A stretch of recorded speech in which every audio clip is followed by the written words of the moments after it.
Action! Okay. Hello! Hi! Okay, so together we are Sullivans on Sydney. My name is Gaynor. And I'm Rachel. Okay. That's really random. We're just okay at the exact same time.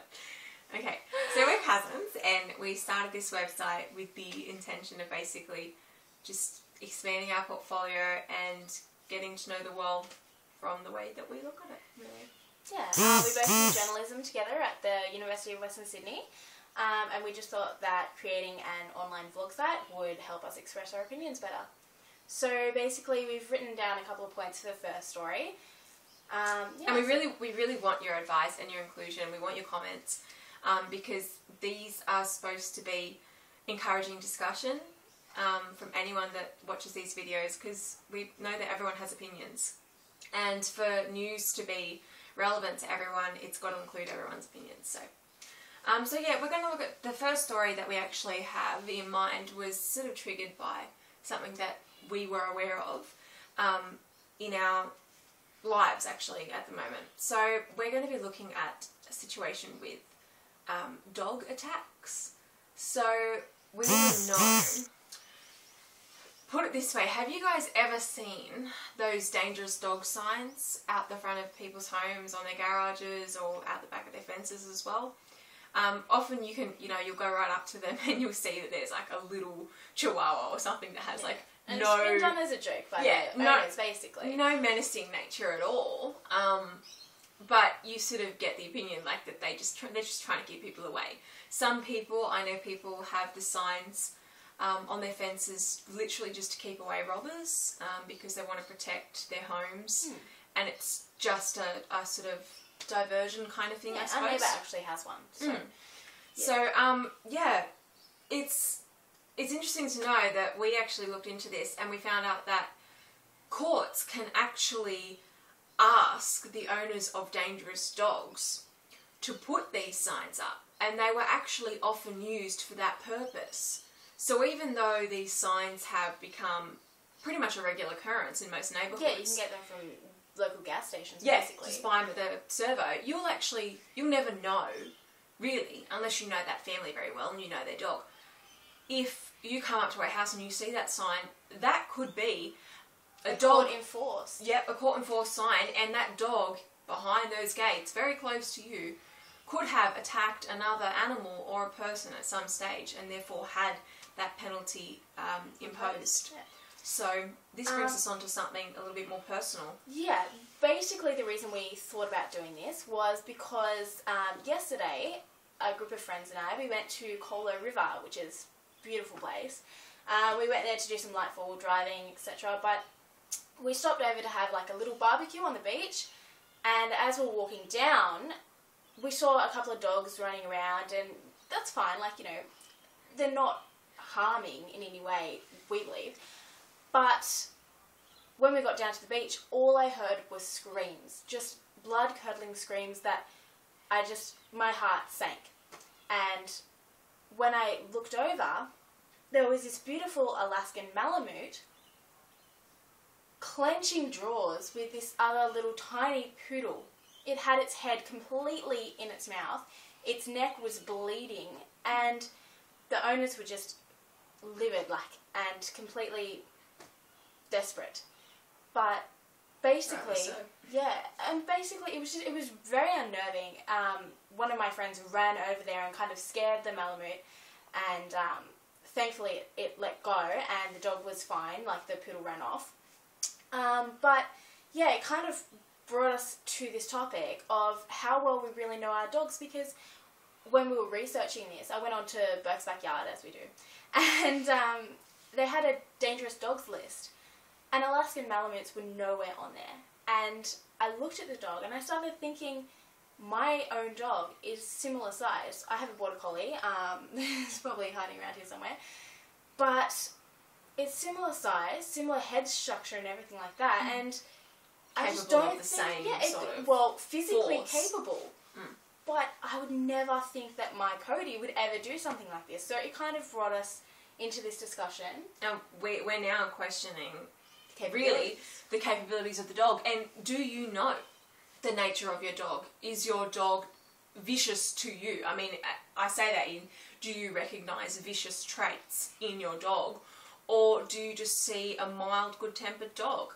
Now, that can be in any sort of breed. You know, obviously there are people out there with dogs on the dangerous dogs list who have wonderfully tempered dogs. Yeah, and I mean, beautiful. Pitbulls are always in the media Exactly. at the moment. Pitbulls and Great Danes are obviously lighter tempered as well, but they have the same physical strength. Right. So this is a matter of discipline. Really, this is a matter of discipline. But is it really? Because at the same time, when the Alaskan Malamute let go, the owners of that dog were talking about how uncharacteristic it was. Right. How this dog had never done anything like this. They'd only ever seen and that's good why, it started behaviour from that dog. Yeah. So it can be really unexpected, and there can be triggers. So maybe another question you could ask is, do you know what sets your dog off? What makes your dog get aggressive? My dog's only a year old, and when we went to get it vaccinated at the vet, they handed us a muzzle. And I was like, what's this about? Because Border Collies are beautifully tempered, and we looked into that before we bought him because we didn't want anything around our young cousins and stuff that are always around. So, you know, we looked into that, but apparently if you don't get them desexed early enough, they can go either way, and I never knew that. And so we're kind of looking into how much research goes into getting dogs and, you know, how well tempered you know your dog. So, yeah, basically just that. And that brings us to another point, which I think is something that's really relevant to everyone. And that is how we look after our dogs when we're out in public. Now, if you take your dog out for a walk, how often do you bring along a leash? Do you take the dog on the leash till you get to an open park, seemingly no one's there, so you release the dog? Or do you always have the leash on, or do you not bring one at all? This is the question that we're asking now, because I always bring a leash, but I have a park directly behind my house, and it's always vacant. I let my dog off there. He runs through the little creek there, gets filthy. But, you know, and I always do that. It's kind of our routine, and he expects that now. And when I let him go, I always check first. But it's a very broad park, and it's hard sometimes to check. And I thank God that he's great-tempered, but considering the other story, we don't know anymore. So, you know, it brings up that, and he just expects to be off the leash now, and he would pull like crazy. But yeah, so go into that. Interestingly, in our research, we found some quite startling facts that surprised us, and I think would make anyone that's a dog owner feel a little bit more responsible, or perhaps feel guilty about their current care for their dog. Let's put it that way. So we actually found out that to bring your dog into a public place, you must keep it on a leash. That is the law. Whether that's a chain, a cord, or some sort of lead that will keep the dog harnessed. I think the most startling one was the euthanized because of the bad behaviour. Right. You wrote that down, didn't you? Yeah. What was that? Yeah, so between 2009 and 2010, there was this kind of chart that explained how many dogs were euthanized, and it was broken down into medical reasons and behavioural problems, and then also left for adoption and couldn't obviously be adopted, which thankfully was the lowest one with 410. Still quite a high number, I'm sure. Definitely. A lot of people to hear. But the statistics for medical reasons were less than behavioural issues, which I found crazy because my dog of 18 years, we put him down because he got very old and he was very sick. And every time I hear about people putting their dogs down, it's for that reason, because they were old and they were, you know, broken legs that couldn't be fixed, all this kind of stuff. And I never really hear about euthanization because of behavioural issues. You do in the news occasionally. You don't hear a lot. It tends to be, and I think with any sort of issue in the news, it tends to be the biggest and baddest story of the lot gets onto the TV news at night. So you don't hear about the smaller cases, or perhaps the less known cases, where dogs and people and other animals have been injured or killed because of a dog's attack. I mean, there were 11,000 dogs that were euthanized, or just under, but close to 11,000 because of behavioural issues. And I just... That's massive. Like, to me, that's it's massive. huge. Like, such a huge statistic. And that's just across 2 years, mind you. That's not, you know, a 10-year period. That's 2 years. We also found that... I'm not sure how many that is a week. I'm not... No, I don't want to calculate. I think it would be too scary. We also found that something else that's quite relevant is it is an offence if a dog attacks or causes injury to a person or animal on public land. Now, this made us think even more. This is something that really made me question how much we actually know about dog laws in Australia. But did you know that you can actually go to court if another dog, if somebody else's dog, has injured your own animal? Most of the time you'd assume most people would deal with that privately, perhaps get that owner to pay some of the vet bills, some sort of mutual agreement that goes on behind court scenes, not in front of the cameras or in a courtroom. So it's quite interesting to know that you actually can do that. It is an offence. So I guess if your family is burdened by this, if your family has had a horrible incident where somebody's dog has attacked or killed your own animal, we want to know what you've done. Have you gone to court? Have you made sure that there have been penalties for this dog's behaviour? Or have you privately settled it? Have you privately settled it? And do you know if you have reached that sort of court level, do you know what happened to the dog? Was the dog put down? Or was something else put in place to protect other people and other animals from its bad behaviour? Yeah, there was a website from last year, which I'm hoping the law has been amended since then, saying that a dog will be either euthanized or harsh penalties will apply if the dog has bitten or attacked a person or animal twice. So two bites and you're out, wasn't it? Yeah, two bites and you're out. Yep.